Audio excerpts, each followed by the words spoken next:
নিজেই আবেগিক হৈ গৈছোঁ। মোৰ শ্ৰদ্ধা ছাৰ ডিব্ৰুগড় মহাবিদ্যালয়ৰ মই প্ৰাক্তন ছাত্ৰ আৰু মোৰ আটাইতকৈ প্ৰিয় ছাৰ উচ্চ ছাৰ মোৰ ওচৰতে আছে, কাষত আছে তেখেতৰ সহধৰ্মিনী ৰাণু বৈশ্যমূৰ্তিলে যে আমাৰ গুৱাহাটী ইউনিভাৰ্চিটিত প্ৰায় এটা প্ৰকাশ আৰু যিগৰাকী ব্যক্তিক ইয়াত আজি সম্বৰ্ধনা জনাবলৈ আমি আমন্ত্ৰণ কৰি আনিছোঁ বা আমাৰ আজি মঞ্চত উপবিষ্ট কৰাইছোঁ। তেখেতৰ আমাৰ যিটো কৰণীয়, এই কৰণীয়টো আচলতে বহুদিন আগতে আছিলে, কৰিব লাগিছিলে, কিন্তু বিভিন্ন কাৰণত আমি এইটো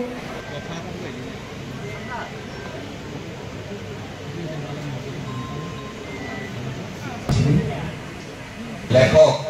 ডক্টৰ বৈশ্য ডাঙৰীয়া, প্ৰখ্যাত গায়ক ৰাণু বৈশ্য ডাঙৰীয়ানী আৰু প্ৰখ্যাত শিক্ষাবিদ আৰু লেখক ভাগৱতী ডাঙৰীয়াৰ পৰা মাৰ্জনা বিচাৰি আপোনালোকক নমস্কাৰ জনাই আজিৰ দিনটোত মোৰ দুটামান কথা, এইটো যিটো অনুষ্ঠান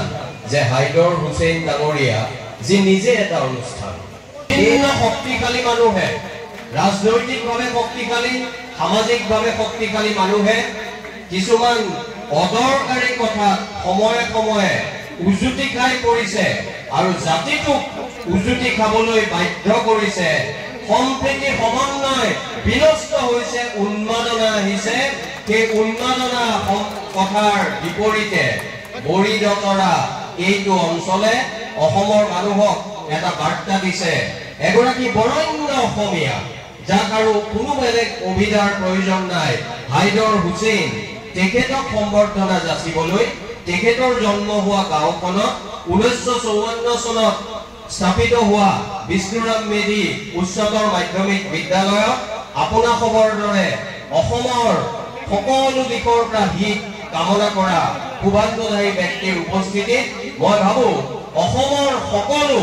শক্তিশালীয়ে হওক, বলিয়ে হওক, নিৰ্বলীয়ে হওক, যাৰ মনত অসম আৰু অসমীয়াত্ব নাই, যাৰ মনত কেৱল নিজৰ ন্যস্ত স্বাৰ্থৰ কথা আছে, তেনে সকলো মানুহক আজি বৰি দতৰাই 9 আগষ্টৰ দিনা, যিটো দিন আজি আন্তঃৰাষ্ট্ৰীয় খিলঞ্জীয়া মানুহৰ দিন, ইণ্টাৰনেশ্যনেল ডে অফ ইণ্ডিজিনিয়াছ পিপুল, সেই দিনটোত বৰি দতৰাবাসীয়ে এটা সুন্দৰ বাৰ্তা দিছে। মই ধন্যবাদ জনাইছোঁ।